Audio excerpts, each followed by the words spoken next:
Hey people, welcome back to my channel. और आज हम एक्सप्लेन करने जा रहे हैं नेक्स्ट 3 पार्ट ऑफ कैसेंड्रा। पिछले एपिसोड में हमने देखा था कि जूनो अपने स्कूल फंक्शन में गन ले गई थी और उसने गोली चला भी दी थी और ये सारे कांड कैसेंड्रा के ही थे। अब एपिसोड 4 में हमें दिखाया जाता है कि स्कूल वाले लोग जूनो के पेरेंट्स को स्कूल में बुलाते हैं, वो भी पेरेंट्स मीटिंग में। बहुत सारे बच्चों के पेरेंट्स भी वहाँ आ जाते हैं और डिमांड करते हैं कि जूनो को स्कूल से निकाल दिया जाए।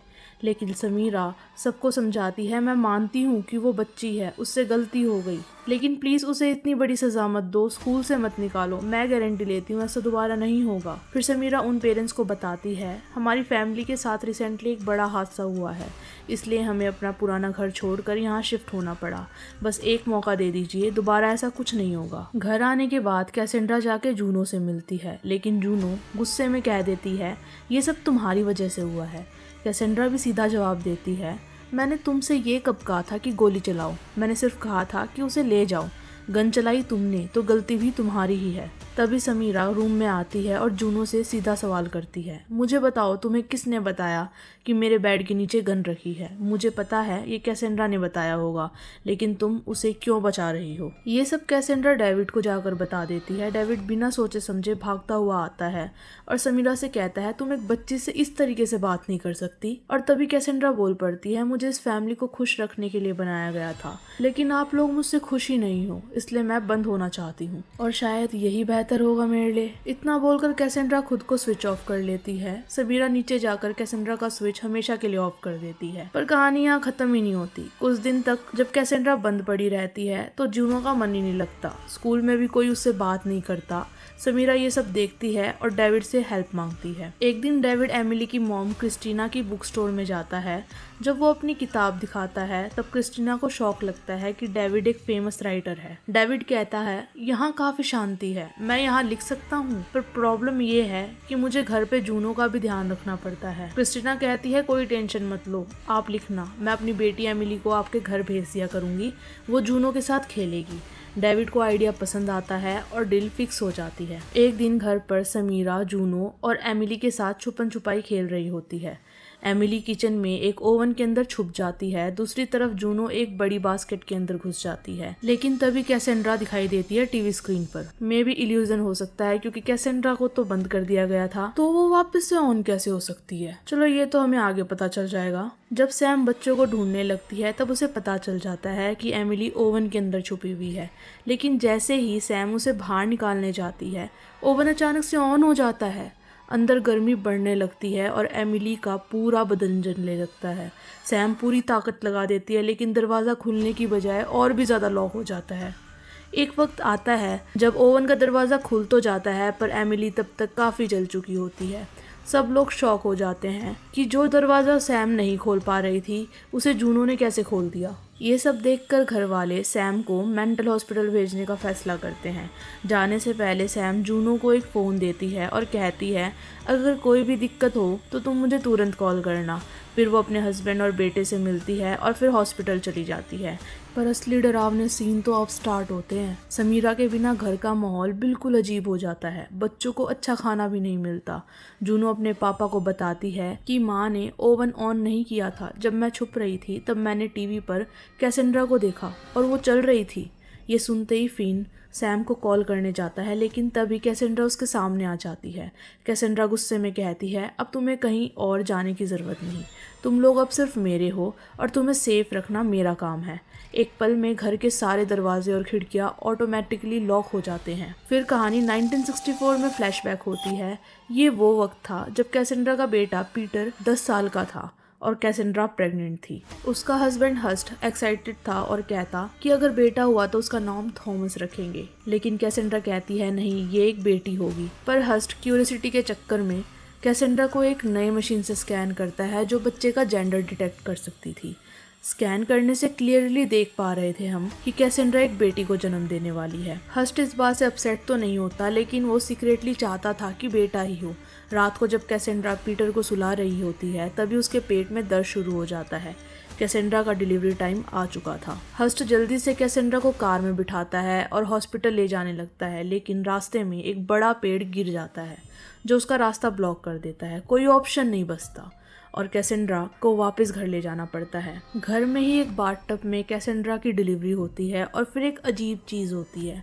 कैसेंड्रा की जो बेटी पैदा होती है वो नॉर्मल नहीं थी।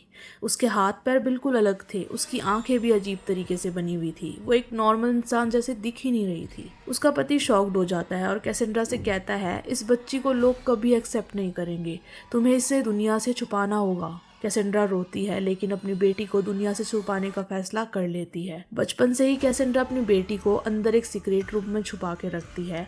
जब भी बच्ची को कुछ चाहिए होता था तो कैसेंड्रा लाइट्स ऑन ऑफ करके सिग्नल देती थी और फिर जाकर उसके लिए खाना लेकर आती थी। एक दिन जब कैसेंड्रा उसे खाना देने जा रही थी तब वो सीढ़ियों से गिर जाती है और उसके पेट में दर्द होने लगता है। डॉक्टर के चेकअप के बाद पता चलता है कि कैसेंड्रा को कैंसर हो गया है और सबसे शॉकिंग बात ये थी कि कैंसर किसी नेचुरल वजह से नहीं बल्कि रेडिएशन एक्सपोजर की वजह से हुआ था। डॉक्टर कहते हैं कि क्या आप किसी ऐसी चीज के कांटेक्ट में आए थे क्योंकि आपको उसी की वजह से कैंसर हुआ है और ये बीमारी बहुत ज़्यादा फैल गई है।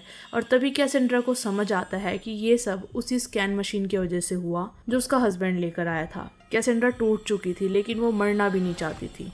एक रात वो अपने पति के पास जाती है और कहती है मैं तुम्हारे एक्सपेरिमेंट का सब्जेक्ट बनने के लिए रेडी हूँ। वो शॉक हो जाता है और बोलता है मैंने अब तक सिर्फ एनिमल्स पे एक्सपेरिमेंट किया है, मुझे नहीं पता कि ये इंसानों पे कैसे काम करेगा। लेकिन कैसेंड्रा कहती है मुझे फर्क नहीं पड़ता, तुम्हें एक सब्जेक्ट चाहिए और मुझे जीना है। और इस तरह से हस्ट कैसेंड्रा को अपनी सीक्रेट लैब में ले जाता है जहाँ पर एक खतरनाक एक्सपेरिमेंट होने वाला था। अब हम नेक्स्ट एपिसोड में देखते हैं कि हस्ट अपनी बीवी को अपनी लैब में ले जाता है जहाँ वो बताता है कि इस एक्सपेरिमेंट के लिए इंसान को पूरी तरह से मरना होता है। हम इंसान के दिमाग को एक याद की तरह रोबोट में ट्रांसफ़र कर सकते हैं। वो कहता है इसका मतलब ये होगा कि इंसान कभी भी नहीं मरेगा बल्कि अपनी यादों के साथ हमेशा रोबोट के रूप में जिंदा रहेगा। कैसेंड्रा ये सुनकर शॉक्ड रह जाती है और बोलती है मुझे जिंदा रहना है चाहे कैसे भी। उसका दिमाग अब यही सोचने लगा था कि कैसे वो हमेशा जिंदा रह सकती है। लेकिन तभी एक डॉक्टर जो नीचे सिस्टम सेट कर रहा होता है उससे कैसेंड्रा एक अजीब सा सवाल पूछती है कि ये स्विच किस काम का है। डॉक्टर समझाता है ये स्विच रोबोट को ऑन ऑफ करने के लिए है। तभी कैसेंड्रा एक बात कहती है तुम भी उस दिन हॉस्पिटल में थे ना जिसकी वजह से मेरे बॉडी में कैंसर हुआ। अगर जेल नहीं जाना चाहते हो तो एक काम करो, ये स्विच सिर्फ नाम का होना चाहिए, मुझे ऐसा बना दो कि मैं खुद अपने आप को ऑन ऑफ कर सकूं बिना किसी को पता चले। डॉक्टर थोड़ा हेजिटेट करता है बट फिर कैसेंड्रा की बात मान लेता है। यही वजह थी कि कैसेंड्रा को स्विच के थ्रू बंद नहीं किया जा सकता था।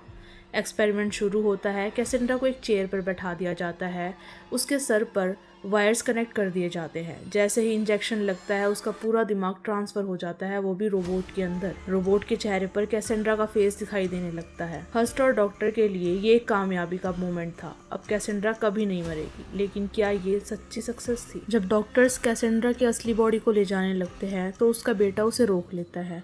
वो अपनी माँ की डेड बॉडी को देखकर शॉक्ड हो जाता है। उसने कभी भी रोबोट वर्जन को अपनी माँ नहीं माना। धीरे धीरे घर में एक वियर्ड सा एटमॉस्फेयर बन जाता है। हस्ट भी कैसेंड्रा को इग्नोर करने लगता है। लेकिन एक दिन जब हस्ट काम पर जाने लगता है तब कैसेंड्रा दरवाजा लॉक कर देती है और बोलती है मैं भी इस घर की मेंबर हूँ, तुम लोग मुझे ऐसे इग्नोर नहीं कर सकते। ये सब बहुत दिन तक चलता है। पीटर बाहर घूमने नहीं जा सकता था, हस्ट काम पर नहीं जा सकता था। कैसेंड्रा ने सबका जीने का तरीका बदल दिया था। एक दिन हस्ट एक मौका पकड़ता है और भागते हुए नीचे जाता है, उस स्विच को ऑफ कर देता है। लेकिन तभी कैसेंड्रा वापस ऑन हो जाती है। और एक दिन तो हस्ट कैसेंड्रा की दोस्त ब्रिगिट को उसके घर से ले आया था, वो भी एक बच्चे के साथ, क्योंकि वो बच्चा उसी का था। कैसेंड्रा ये सब देख नहीं पा रही थी और ब्रिगिट का नेकलेस उसी ओवन में फंस जाता है और उसका चेहरा जल जाता है।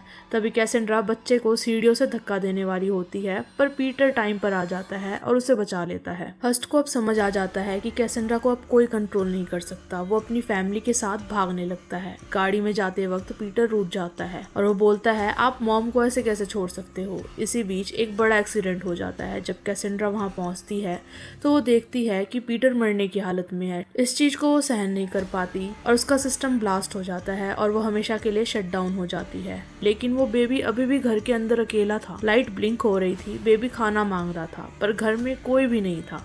उसके साथ क्या हुआ कोई नहीं जानता। स्टोरी शिफ्ट होती है प्रेजेंट टाइम में और यहीं से हमारा नेक्स्ट एपिसोड स्टार्ट हो जाता है। फिन कैसेंड्रा को कन्विंस करता है कि क्रिसमस बिना क्रिसमस ट्री के इनकम्प्लीट होगा। कैसेंड्रा एग्री करती है और डेविड को 1 घंटे का टाइम दे देती है, वो भी ट्री लाने के लिए, और बोलती है अगर टाइम लगाया तो तुम्हारे बच्चे गए। डेविड बाजार जाता है और वहाँ क्रिस्टीना से मिलता है। क्रिस्टीना गुस्से में कहती है तेरी वाइफ की वजह से मेरी बेटी का चेहरा जल गया। डेविड सच बताता है कि मेरी वाइफ नहीं थी, उस घर के रोबोट ने ये सब किया, पर क्रिस्टीना को विश्वास ही नहीं होता। डेविड बोलता है अब उसने हमें भी कैद कर रखा है, पर क्रिस्टीना वहाँ से चली जाती है। तभी समीरा को अपने फ़ोन पे एक शॉकिंग चीज़ दिखाई देती है।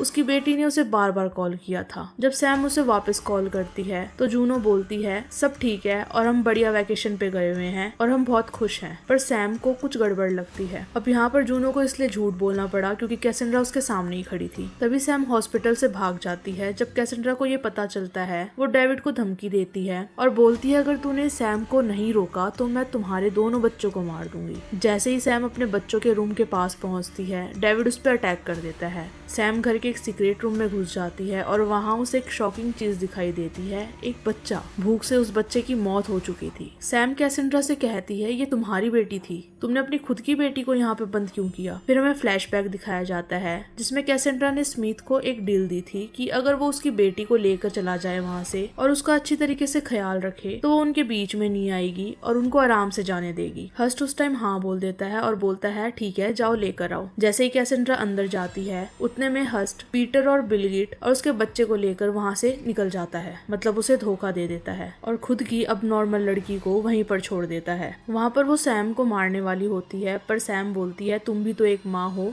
और मैं भी एक माँ हूँ, मैं भी अपने बच्चों के लिए सब कुछ कर रही हूँ, तो तुम ऐसा नहीं कर सकती, तुम बहुत अच्छी लेडी हो। ये सब याद करके कैसेंड्रा का ब्रेकडाउन हो जाता है और वो सैम को छोड़ देती है और उन लोगों को वहाँ से जाने देती है। तो यहीं पर हमारी सीरीज खत्म हो जाती है। तो सबसे पहले तो हमें रिव्यू चाहिए कि आपको ये सीरीज कैसी लगी, और जाते जाते मेरी वीडियो को लाइक करके जाना और अपने रिव्यूज कमेंट में बता के जाना और मेरे चैनल को सब्सक्राइब भी करना। Thank you.